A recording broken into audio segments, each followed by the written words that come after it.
भारत के उत्तर में वाक़े शवालिक पहाड़ी सिलसिले की एक बुलंद चोटी पर एक लकड़ी के बने पुराने से घर में एक बुजुर्ग साधु वेदनाथ अकेला रहता था। सुबह का वक्त था। जैसे ही साधु वेदनाथ अपने आश्रम से बाहर निकला, उसने देखा कि सामने एक निहायत खूबसूरत और नौजवान लड़की पहाड़ की ऊंचाई पर खड़ी है, जहां नीचे हजारों फुट गहरी खाई थी।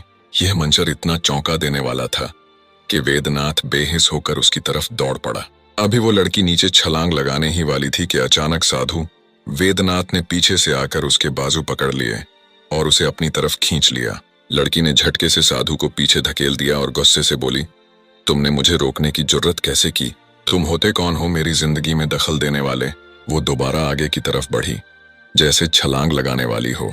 साधु वेदनाथ एक बार फिर लपका और इस बार और भी मजबूती से उसका हाथ पकड़ लिया। लड़की ने पूरी कोशिश की खुद को छुड़ाने की, मगर साधु ने इस बार उसे जाने न दिया। नरमी से साधु ने कहा, आखिर ये क्या कर रही हो? मुझे बताओ तो सही, शायद मैं तुम्हारी कुछ मदद कर सकूं। लड़की ने आंसू भरी आंखों से कहा, तुम क्या मेरी मदद करोगे? मुझे घर से निकाल दिया गया है, मेरे पास न ठिकाना है न कोई सहारा। साधु कुछ देर तक उसे खामोशी से देखता रहा, फिर उसके हाथ की कलाई पकड़कर बोला, चलो मेरे साथ आओ। लड़की घबरा कर बोली, कहाँ? साधु ने बस इतना कहा, आओ तो सही। वो लड़की का हाथ थामे कुछ कहे बगैर नीचे उतरते पहाड़ी रास्ते पर चल पड़ा। लड़की बार बार कहती रही, मेरा हाथ छोड़ो, तुम कहाँ ले जा रहे हो? मुझे बताओ तो सही। मगर साधु खामोश रहा, बस उसका हाथ थामे आगे बढ़ता रहा। कुछ देर के बाद वो दोनों उस लकड़ी के घर के दरवाजे पर पहुंचे। साधु ने दरवाजा खोला और लड़की को अंदर ले जाने लगा। लड़की बोली, यह कौन सी जगह है? ये किसका घर है? तुम मुझे यहाँ क्यों ला रहे हो? साधु ने अंदर जाकर उसका हाथ छोड़ा और दरवाजा बंद करके अंदर से कुंडी लगा दी। लड़की घबरा गई और जोर से बोली, ये क्या कर रहे हो? दरवाजा क्यों बंद किया? मुझे यहाँ क्यों ले आए हो? बोलते क्यों नहीं? साधु चुप रहा, बस उसे खामोशी से देखता रहा। फिर अचानक दरवाजा खोला, बाहर निकला और बाहर से भी कुंडी लगा दी। लड़की ने चीखते हुए दरवाजा पीटना शुरू कर दिया। राधिका जोर से चीखी, तुमने मुझे अंदर क्यों बंद किया है? कहाँ जा रहे हो? मगर साधु वेदनाथ ने एक भी बात का जवाब न दिया और खामोशी से पहाड़ों की तरफ चढ़ता चला गया। अब रात हो चुकी थी। राधिका उस वीरान लकड़ी के घर में अकेली थी। सारा दिन वो दरवाजा पीटती रही, आवाजें देती रही, मगर कोई सुनने वाला न था। बाहर अंधेरा गहरा होता जा रहा था। अचानक दरवाजा खुलने की आवाज आई। वो दौड़कर दरवाजे की तरफ गई तो देखा साधु वेदनाथ अंदर दाखिल हो रहा है। राधिका ने गुस्से में कहा, तुमने मुझे यहाँ क्यों लाया? सारा दिन बंद करके कहाँ चले जाते हो? साधु वेदनाथ उसके करीब आया और निहायत सुकून से बोला, धीरज रखो, इस घर को अपना ही घर समझो। आज के बाद तुम मेरे पास ही रहोगी, तुम्हें कहीं और जाने की जरूरत नहीं है। उसकी आंखों में एक अजीब सी चमक थी, जैसे दिल में कुछ और ही चल रहा हो। राधिका ने हिचकिचाते हुए कहा, मैं तुम्हारे साथ कैसे रह सकती हूँ? मुझे तो मेरे अपने घर वालों ने निकाल दिया है, तुम मुझ पर इतनी मेहरबानी क्यों कर रहे हो? साधु ने नरमी से बात करते हुए उसे तसल्ली दी, दिलासा दिया। राधिका, जो पहले ही जिंदगी के थपेड़ों से टूट चुकी थी और जिसके पास अब कोई सहारा न था, आखिरकार वहीं रुकने को राजी हो गई। साधु ने उसे एक चारपाई दी और कहा, यहाँ सो जाओ। राधिका लेट गई और कुछ ही देर में नींद की आगोश में चली गई।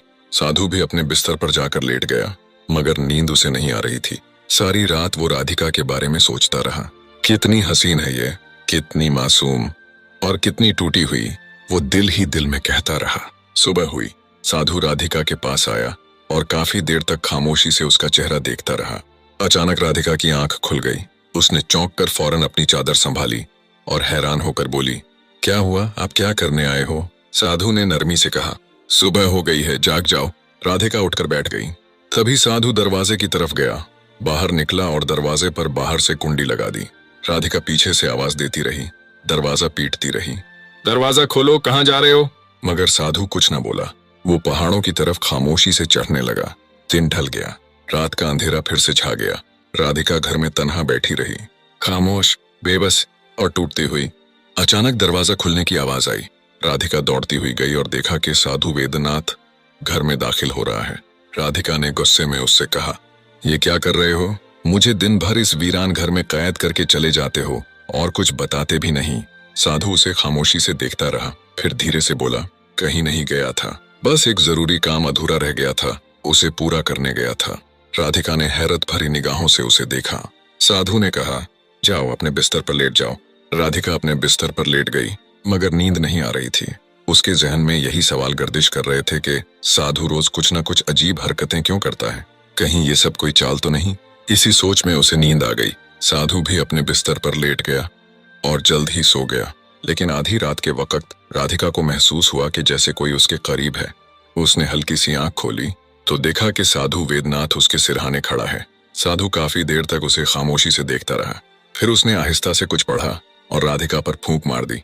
राधिका कुछ न बोली और सोने का नाटक करती रही, लेकिन वो अंदर ही अंदर सब कुछ देख और समझ रही थी। सुबह हुई तो साधु राधिका के पास आया और उसे जगाया। राधिका उठकर बैठ गई। साधु बोला, चलो बाहर चलते हैं, थोड़ी हवा में घूम लें। राधिका, जो पहले ही बहुत डरी हुई थी और साधु की हरकतों पर शक करने लगी थी, फौरन बोली, नहीं, मैं कहीं नहीं जा रही। मगर साधु ने जबरदस्ती उसका हाथ पकड़ा और उसे खींचते हुए पहाड़ की तरफ ले गया। पहाड़ों पर चढ़ने के बाद साधु ने कहा, यहाँ इस जगह पर उल्टा लेट जाओ। राधिका चीख कर बोली, क्या तुम पागल हो? कभी मुझे घर में बंद कर देते हो, कभी पहाड़ पर ले जाकर कहते हो सीधी लेट जाओ, अब उल्टा लेटने को कह रहे हो। ये सब क्या है? तुम मुझे कुछ बताते क्यों नहीं? साधु सख्त लहजे में बोला, मैंने कहा है ना, उल्टा लेट जाओ। राधिका बोली, मैं हरगिज उल्टा नहीं लेटूंगी। तुम मुझे पागल लगते हो। ये किस किस्म की हरकतें करवा रहे हो? साधु कुछ लम्हे खामोश रहा, फिर बोला, ये सब तुम्हें जल्द ही समझ आ जाएगा, बस मेरी ये आखिरी बात मान लो। इस पहाड़ पर उल्टा लेट जाओ। राधिका बोली, क्या समझ आ जाएगा? उल्टा लेटने का मतलब क्या है? बहुत ही अजीब बात है ये। साधु संजीदगी से बोला, ये भी एक राज है जो मैं तुम्हें अभी नहीं बता सकता, लेकिन इतना जान लो कि तुम्हारे लिए यही बेहतर है। राधिका साधु वेदनाथ की बातें हैरत से सुनती रही, फिर थके लहजे में बोली, चलो ठीक है, अब और क्या कर सकती हूँ, ये बात भी मान लेती हूँ। राधिका पहाड़ की उसी ऊंची चोटी पर उल्टा लेट गई। साधु बोला, अपने हाथ पैर बिल्कुल सीधे रखो और अपनी आंखें बंद कर लो। राधिका ने वैसा ही किया। अचानक साधु उसके करीब आकर बैठ गया। उसने कुछ पढ़ा और राधिका पर फूंक मार दी। फिर वो बोला, अब खड़ी हो जाओ, लेकिन अपनी आंखें बंद ही रखनी है। राधिका ने हैरत से पूछा, अब क्या करने लगे हो? आंखें क्यों ना खोलूं? साधु ने सिर्फ इतना कहा, बस आंखें नहीं खोलनी तुमने। राधिका उसी पहाड़ की चोटी पर आंखें बंद किए जमीन से खड़ी हो गई और साधु आहिस्ता आहिस्ता पहाड़ से नीचे उतर गया। अपने आश्रम वापस आकर बिस्तर पर लेट गया। काफी देर गुजर गई। राधिका आंखें बंद किए खड़ी रही, फिर आहिस्ता से आवाज लगाई, क्या हुआ? मैं आंखें खोल लूं? लेकिन कोई जवाब ना आया। आखिर उसने आंखें खोल दी। वहां कोई न था। राधिका गुस्से से चीखी, ये साधु ठीक नहीं है। मैंने क्यों उस पर एतबार किया? अब उसके साथ रहना बिल्कुल दुरुस्त नहीं। ये जरूर पागल है या उसके इरादे ठीक नहीं।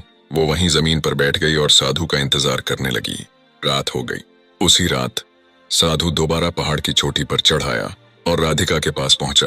राधिका ने उसे देखा तो गुस्से में बोली, तुम मुझे यहाँ छोड़कर फिर से चले गए थे। आखिर तुम ये सब कर क्यों रहे हो? मुझसे क्या चाहते हो? मुझे सच सच बताओ। साधु कुछ लम्हे खामोशी से उसकी आंखों में देखता रहा, फिर बोला, 2 दिन मैंने यहाँ गुजारे और 2 दिन तुमने। अब आखिरी रात है। ये आखिरी रात हम दोनों को इसी पहाड़ पर साथ गुजारनी होगी। राधिका हैरत से बोली, क्या इस पहाड़ पर? तुम्हारे साथ? क्यों? तुम ठीक तो हो? ये कैसी बातें कर रहे हो? तुम्हारे इरादे क्या हैं? मुझे तो सब कुछ बहुत अजीब लग रहा है। साधु संजीदगी से बोला, बस आखिरी रात, अगर हमने ये रात यहाँ साथ गुजार ली तो सब कुछ ठीक हो जाएगा। मेरी बात मान लो। राधिका झुंझलाकर बोली, क्या ठीक हो जाएगा? तुम मुझे शुरू से कुछ नहीं बता रहे। तुम्हारे इरादे मुझे बिल्कुल भी ठीक नहीं लगते। या तो तुम पागल हो या मुझे पागल बना रहे हो। राधिका थके हुए लहजे में बोली, अब मुझे इस पहाड़ की चोटी पर रात को रोक कर क्या करने वाले हो मेरे साथ? साधु वेदनाथ बोला, सब कुछ समझ आ जाएगा, बस ये एक रात गुजार लो।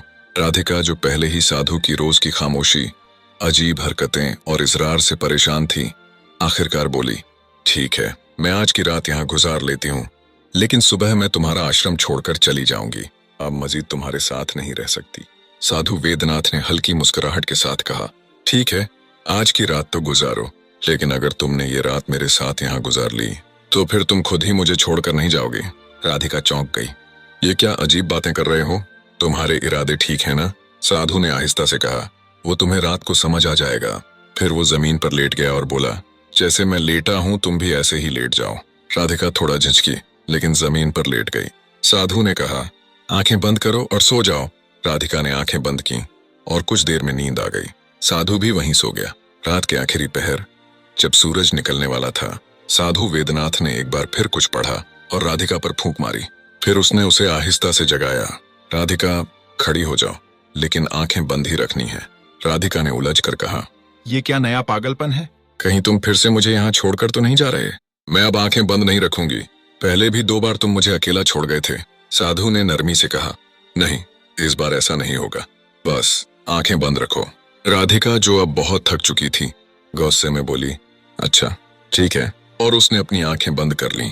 जैसे ही राधिका ने आंखें बंद की, अचानक उसे महसूस हुआ कि किसी ने पीछे से आकर उसे अपनी बाहों में ले लिया और उसकी आंखों पर दोनों हाथ रख दिए। इस ऊंची छोटी पर सिवाय साधु वेदनाथ के और कोई न था। तो राधिका ने फौरन समझा कि ये वही है। वो गुस्से से बोली, ये क्या हरकत है? तुमने मुझे क्यों ऐसे पकड़ा है? लेकिन कोई आवाज न आई। वो और जोर से चीखी, छोड़ो मुझे, ये क्या कर रहे हो? फिर उसने जोर से खुद को झटका दिया और पीछे पलट कर देखा, मगर वहां बुजुर्ग साधु नहीं था, बल्कि एक नौजवान शख्स खड़ा था। राधिका उसे देखकर दंग रह गई और जोर जोर से चलाने लगी, ये तो मेरा शौहर है। वो दौड़ती हुई उस नौजवान से लिपट गई। उसकी आवाज खुशी से कांप रही थी। अर्जुन, तुम यहाँ कैसे आ गए? मैंने तुम्हें कहाँ कहाँ नहीं ढूंढा। तुम कहाँ चले गए थे? राधिका की खुशी की कोई इंतहा न रही। वो अपने शौहर अर्जुन को बार बार गले लगाती रही, रोती रही, हंसती रही, जैसे बरसों का दुख बह रहा हो। फिर कुछ देर बाद उसने इधर उधर देखा और आहिस्ता से पूछा, वो बुजुर्ग साधु कहाँ गया? राधिका ने हैरानी से पूछा, क्या तुम उसे जानते हो? क्या वो तुम्हें यहाँ लेकर आया है? नौजवान शख्स खामोशी से अपनी बीवी की सारी बातें सुनता रहा, फिर आहिस्ता से उसकी हथेली थाम कर कहा, आओ मेरे साथ चलो। वो उसे लेकर उसी लकड़ी के घर में आ गया जहाँ साधु वेदनाथ रहा करता था। राधिका ने चारों तरफ नजर दौड़ाई और चौंक कर बोली, ये तो उसी साधु का आश्रम है। नौजवान शख्स फिर भी खामोश रहा। राधिका ने उलझ कर पूछा, तुम मुझे यहाँ क्यों ले आए हो? नौजवान ने मुस्कुराकर कहा, तुम पहले भी तो यहीं रहती थी, अभी कुछ वक्त और यहीं रह लो। राधिका उसे हैरत से देखने लगी। तुम्हें कैसे पता चला? नौजवान ने मुस्कुराते हुए उसकी आंखों में झांका और बोला, मुझे सब कुछ मालूम है, ये आश्रम, वो साधु, सब कुछ। फिर आहिस्ता से उसने कहा, वो बुजुर्ग साधु मैं ही था। ये सुनकर राधिका की आंखों से आंसू बहने लगे। वो दौड़कर अपने शौहर के गले लग गई। मुझे माफ कर दो, मैं तुम्हें पहचान नहीं सकी। अर्जुन, उसका शौहर ने उसके सर पर हाथ रखते हुए कहा, इसमें तुम्हारा कोई कसूर नहीं। ये सब एक राज था जिसे मैं तुम्हें उस वक्त नहीं बता सकता था, मगर तुमने जो सब्र और भरोसा दिखाया, वो तुम्हारी सच्ची मोहब्बत की पहचान है। तुम एक अच्छी बीवी हो राधिका। फिर मुस्कुराकर उसने पूछा, अब बताओ वो बुजुर्ग साधु कैसा था? राधिका हंस पड़ी और आंसू पोंछते हुए बोली, वो बुजुर्ग साधु बहुत अच्छे इंसान थे। अर्जुन भी मुस्कुरा दिया और यूं कई बरसों बाद एक बिछड़ा हुआ जोड़ा फिर से मिल गया। भारत के उत्तर में वाक़े शिवालिक पहाड़ी सिलसिले की एक बुलंद चोटी पर एक लकड़ी के बने पुराने से घर में एक बुजुर्ग साधु वेदनाथ अकेला रहता था। सुबह का वक्त था। जैसे ही साधु वेदनाथ अपने आश्रम से बाहर निकला, उसने देखा कि सामने एक निहायत खूबसूरत और नौजवान लड़की पहाड़ की ऊंचाई पर खड़ी है, जहां नीचे हजारों फुट गहरी खाई थी। यह मंजर इतना चौंका देने वाला था कि वेदनाथ बेहिस होकर उसकी तरफ दौड़ पड़ा। अभी वो लड़की नीचे छलांग लगाने ही वाली थी कि अचानक साधु वेदनाथ ने पीछे से आकर उसके बाजू पकड़ लिए और उसे अपनी तरफ खींच लिया।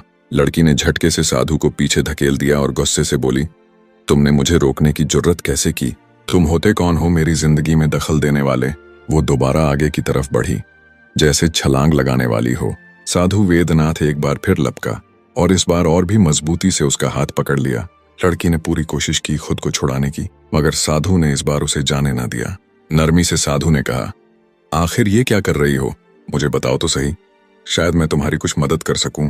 लड़की ने आंसू भरी आंखों से कहा, तुम क्या मेरी मदद करोगे? मुझे घर से निकाल दिया गया है, मेरे पास न ठिकाना है न कोई सहारा। साधु कुछ देर तक उसे खामोशी से देखता रहा, फिर उसके हाथ की कलाई पकड़कर बोला, चलो मेरे साथ आओ। लड़की घबरा कर बोली, कहाँ? साधु ने बस इतना कहा, आओ तो सही। वो लड़की का हाथ थामे कुछ कहे बगैर नीचे उतरते पहाड़ी रास्ते पर चल पड़ा। लड़की बार बार कहती रही, मेरा हाथ छोड़ो, तुम कहाँ ले जा रहे हो? मुझे बताओ तो सही। मगर साधु खामोश रहा, बस उसका हाथ थामे आगे बढ़ता रहा। कुछ देर के बाद वो दोनों उस लकड़ी के घर के दरवाजे पर पहुंचे। साधु ने दरवाजा खोला और लड़की को अंदर ले जाने लगा। लड़की बोली, यह कौन सी जगह है? ये किसका घर है? तुम मुझे यहाँ क्यों ला रहे हो?